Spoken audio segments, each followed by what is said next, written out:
Hi friends, welcome back to my channel. और मैं हूं अपने प्यारे से दोस्तों की प्यारी सी फ्रेंड प्राची। कैसे हैं आप लोग? उम्मीद करती हूँ बहुत अच्छे होंगे। मैंने सारा काम सुबह का कर लिया है, नाश्ता वाश्ता हो गया, दोबारा से नहा ली हूँ क्योंकि मुझे बाल वॉश करने थे, चिप चिप चिप चिप से हो रहे थे। और गर्मी इतनी ज़्यादा है कि नहीं बैठा जा रहा है। बिना पंखे के बात जब करते हैं तो पंखा ऑफ करना पड़ता है, फ़ैन को ऑफ करना पड़ता है। और ये देखिए पसीने, अभी जस्ट नहा के आई हूँ और बाथरूम में ही ना पसीने छूटने लग गए थे। तो बस कपड़े पहने, ऐसा लगता है सिर्फ गाउन में रहें, और गाउन में भी इतने पसीने छूटते हैं कि पूछो मत। आज मुझे करनी है ग्रॉसरी को ऑर्गेनाइज़ करना है, और अभी मैं किचन में जाऊंगी और मेरी हालत हो जाने वाली वापस से खस्ता, क्योंकि ऐसे यहाँ से लेकर टप टप टप टप पूरे पैरों पर ना आने लगता है पसीने। इतनी ज़्यादा गर्मी हो रही है क्योंकि 2-3 दिन से बारिश भी नहीं हुई है और बहुत ज़्यादा गर्मी हो रही है। और सबसे ज़्यादा गर्मी ना ऊपर वाले घरों में होती है। बिल भी पता है क्यों ज़्यादा आया है? 7,000 आया था, 7,100 के करीब। तो एसी चलाना पड़ता है। मैं तो क्या है, किसी भी तरीके से रह लेती हूँ, मेरी आदत ऐसे नहीं है कि मैं एसी में ही रहूँ, लेकिन भैया इनको और मेरी बेटी को तो गर्मी लगती है और उनको चलाना पड़ता है। बात भी सही है, एसी चलाना पड़ता है, क्योंकि जिनका घर ऊपर होगा, छत पे होगा ना, वो रिलेट कर पाएंगे इस बात को, वो समझ पाएंगे कितना भयंकर वाला तपता है, उमस होती है, भयंकर वाला होता है। तो कूलर भी नया लिया था लेकिन नहीं काम दिया कूलर ने भी मेरे, फिर एसी चलाना पड़ता है। अभी भी देखो ये हालत हो गई कि जस्ट नहा के आई हूँ और बस पसीने बह रहे हैं, मुझे बह रहे हैं। तो अभी चलते हैं किचन में और करनी है मुझे ग्रॉसरी को ऑर्गेनाइज़। और अभी मुझे ग्रॉसरी ऑर्गेनाइज़ करनी है और शाम को शायद ये सब्जियां ले आएंगे, 3 से 3:30 बजे या 4 बजे आएंगे, तो सब्जियां लेके आएंगे मंडी से। तो फिर शाम को वो वाला काम हो जाएगा। तो फटाफट से ग्रॉसरी को ऑर्गेनाइज़ करते हैं। नाश्ता हमारा हो गया, खाना नहीं हुआ है। ग्रॉसरी को ऑर्गेनाइज़ करके फिर खाने वाने का काम करेंगे। और हाँ, ईलू ने मेरा टी शर्ट उस दिन भी पहना था आज भी पहना। ईलू को मेरे कपड़े पहनना ना बहुत पसंद आ रहा है आजकल। तो मेरा वो पोल्का डॉट्स वाला भी ना इसने ले लिया है।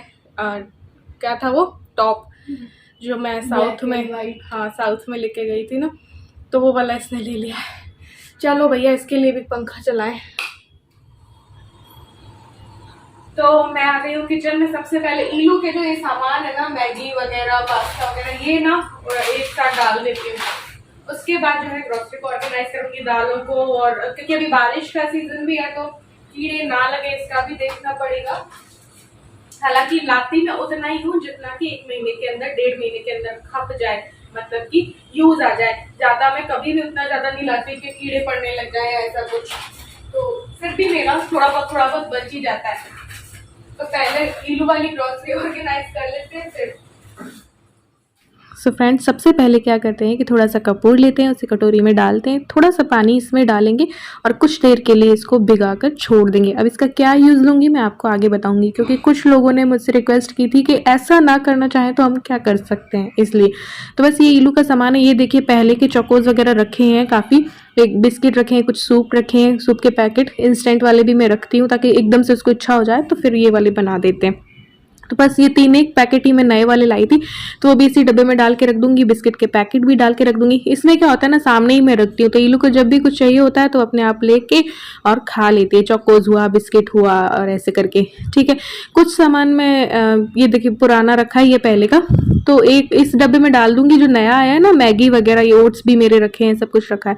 अब जब डाइटिंग पे आऊंगी तब मैं ओट्स वगैरह यूज लूंगी। तो पहले की भी मैगी और है ना खुली हुई रखी थी, तो जो खुली हुई मैगी है वो तो डाल दूंगी एक ब्लू वाले डब्बे में, जो कि वो सामने ही रखती हूँ मैं। तो ये बाद में यूज आएंगी, अभी इनका यूज है नहीं, तो फिर मैं क्या करूंगी, इसमें डाल दूंगी। तो ये खुली हुई जो बाकी बची है ना, जिनको पहले यूज लेना है, वो सब कुछ इसमें डाल दूंगी। जैसे पास्ता खुला हुआ है तो वो डाल दिया, तो ऐसे बड़े डब्बे में मैं डाल देती हूँ, तो सही रहता है। इन 2 चाउमीन में से एक निकाल के रख देती हूँ, ताकि फिर वो पीछे में रखती हूँ वो वाला डब्बा, तो पीछे से निकालने में थोड़ा सा जोर आता है। तो सामने ही इस डब्बे में मैं रख देती हूँ। ये सूप भी इसमें डाल देती हूँ। तो ऐसे करके ईलू की चीज़ें तो ऑर्गेनाइज हो जाती हैं। फिर अब बस ग्रॉसरी को ऑर्गेनाइज करना था, और ग्रॉसरी कुछ ज़्यादा खास थी नहीं, तो इसलिए। तो ये चोको पाई भी लेके आई थी, तो वो भी इसी में डाल देते हैं अपने आप, जब भी उसको मन होगा खाने का तो फिर। और जब मेरा कुछ एक्स्ट्रा कुछ बनाने का मन नहीं होता है तो मैं उससे कह देती हूँ कि जा उस डब्बे में से कुछ ले ले। तो ये इतनी चीनी बची थी, इसको तो भर देंगे, जो चाय और चीनी के डब्बे होते हैं ना छोटे वाले, उसमें। तो इसमें मैंने ये डाल दिए। चीनी पे चींटियाँ ना लगे उसके लिए मैं तो लौंग और तेज पत्ता डाल के रखती हूँ। लेकिन कुछ लोगों को शिकायत होती है कि लौंग का ना स्मेल आ जाती है या तेज पत्ता की आ जाती है, तो उसके अलावा क्या किया जाए, तो उसके लिए मैं बताती हूँ। ये देखिए मैंने तो ये डाल दिया है, तो मुझे कोई प्रॉब्लम नहीं होती। लौंग की ऐसे भी कोई स्ट्रॉन्ग वाली खुशबू नहीं आती है, ना ही तेज पत्ता की आती है, बट कई लोग बोलते हैं कि लौंग से तो उसकी खुशबू आ जाती है ऐसे करके। तो फिर क्या करना है कि वो जो कपूर हमने भिगोया था ना, तो जो चीनी का डब्बा होता है ना, उस पर कॉटन बॉल लीजिए, कॉटन तो मुझे मिली नहीं, और कपूर वाले पानी में भिगोकर इस पे डब्बे पे थोड़ा थोड़ा लगा दीजिए। तो कपूर की जो खुशबू होगी ना, उससे चींटियां है ना चीनी के डब्बे पे नहीं लगती, अंदर नहीं जाएंगी, चींटियां नहीं लगेंगी चीनी के डब्बे पे। इसीलिए मैंने कपूर को ना भिगोया था, यही बताने के लिए। फिर बस ये वाले किनी वाले चावल मैं डाल देती हूँ, क्योंकि मुझे और इलू को वही पसंद है।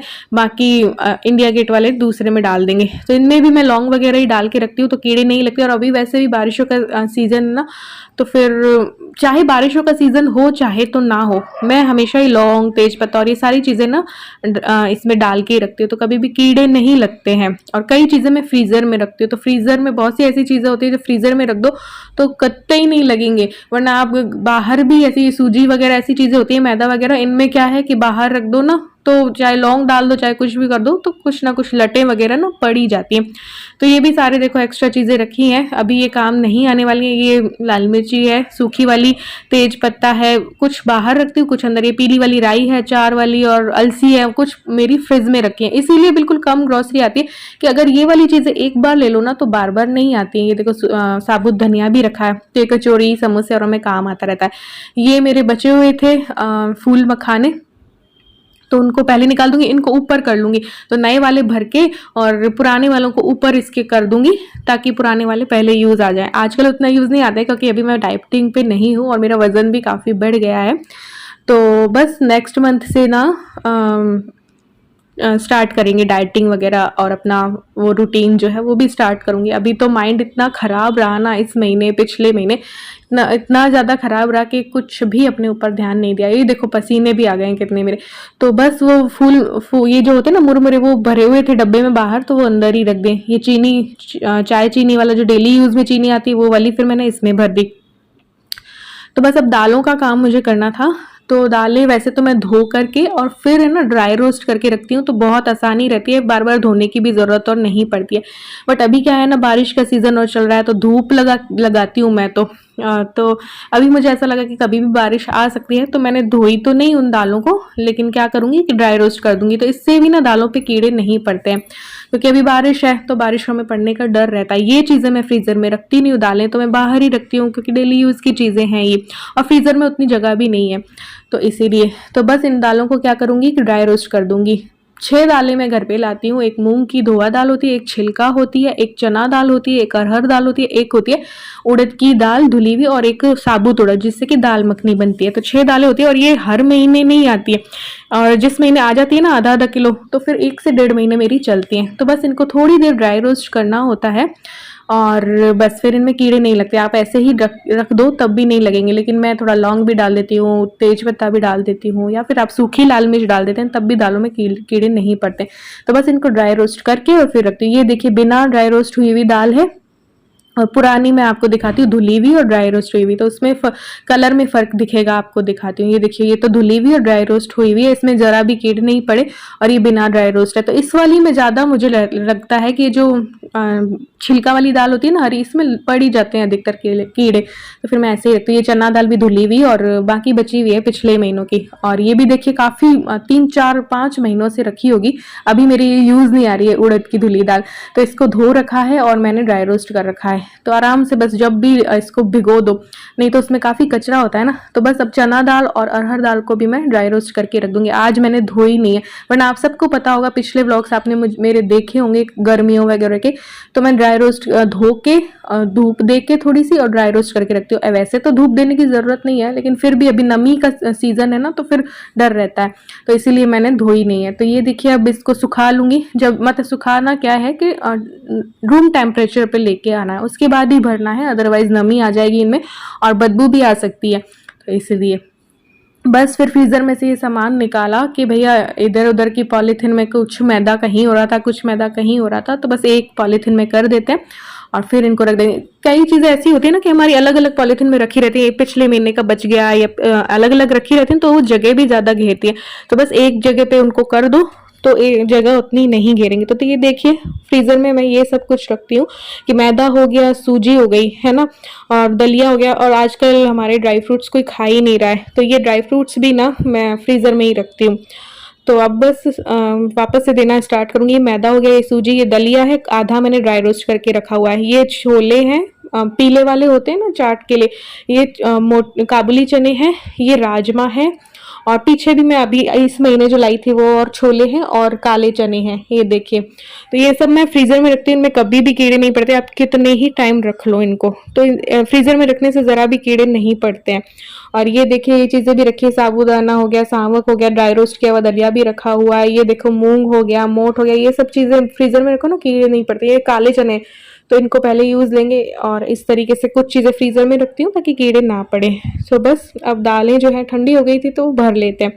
नीचे एक प्लेट रख दी है, उसके ऊपर डब्बा रखा है, और फिर भर रही हूँ ताकि अगर कुछ गिरे भी तो उसी थाली में गिरे तो वापस से उठा लूँ, इसीलिए। तो बस अब मैं दालों पे भी, वैसे तो मैंने ड्राई रोस्ट कर दिया है इनको, इनमें कीड़े नहीं पड़ेंगे, लेकिन फिर भी डबल सिक्योर कर देते हैं इनको। लौंग किसी में आप डाल सकते हो, लौंग नहीं डालना चाहो तो आप तेज पत्ता डाल सकते हो, या फिर सूखी हुई लाल मिर्च डाल सकते हो, तो इससे कीड़े ना नहीं पड़ते हैं। तो ये देखिए मैंने ड्राई रोस्ट भी कर दिया, ये सब चीज़ें भी डाल दी है। तो क्योंकि ये मेरी ना एकदम से ख़त्म नहीं होती, 1 डेढ़ या 2 महीने चलती है, तो इस वजह से फिर ये मैं सब कुछ डाल के रखती हूँ तो कीड़े पड़ते नहीं। ये फ्रायम्स और पिछले महीने लाई थी, ये घर पे बने हुए पापड़ हैं मेरे मैदा के, बहुत अच्छे लगते हैं, ये डाल दिया एक डब्बे में। मैं व्रत का सामान कर देती हूँ, आलू के चिप्स भी अलग अलग रखे थे, तो व्रत बस महीने में आजकल एक ही चल रहा है, पूर्णिमा का, तो इसलिए। तो बस ये एक डब्बे में व्रत का सामान कर देते हैं। ये साबूदाना और वाले पिछले महीने लाई थी मैं, तो वो रख देते हैं। सेंधा नमक रख देती हूँ, आटे जो है वो अलग डब्बे में रखे हैं। तो ऐसे करके व्रत का सामान एक महीने में एक डब्बे में हो जाएगा। बाकी ये टोस्ट वगैरह मैं लाई थी बाहर, जो वो डॉगी आता है उसको भी हम देते हैं ना, तो बस इनको ऐसे ही डाल दो तो ये जगह ज़्यादा गिरेंगे, तो इनको जमा जमा के एकदम से करो ना तो ये जगह ज़्यादा नहीं गिरते। और ना अधिकतर तो टूटे हुए ही निकल गए थे, वरना इनको पूरे को मैं जमा के ही रखती तो ये बिल्कुल जगह नहीं घेरते, लेकिन फिर ये आधे तो टूटे हुए ही निकले। तो अगर मैं ऐसे भर ऐसे करके डाल देती ना तो फिर ये जगह आ नहीं पाते इस डब्बे में, लेकिन ऐसे डालो तो फिर आ जाते हैं। लेकिन ये टूटे हुए थे तो मैं अच्छे से नहीं इनको सेट कर पाई। तो बस ग्रोसरी मेरी ऑर्गेनाइज हो चुकी है, किचन को कर लेते हैं साफ। आज का व्लॉग यहीं पे करते हैं ख़त्म। फिर से मिलूंगी एक और नई वीडियो के साथ, एक और नई व्लॉग के साथ। तब तक के लिए bye, love you all, thanks for watching. ये जो घी है ना, पहले ही बता दूं, आधा किलो वाला अभी मैं निकालूंगी डब्बे में, और जो 1 kg वाला है वो मैं डाल दूंगी फ्रिज में, जब यूज़ लेना होगा तब वो फ्रिज में से निकाल लेते। तो चलिए बाय बाय, मिलते हैं एक और न्यू व्लॉग के साथ, बाय बाय।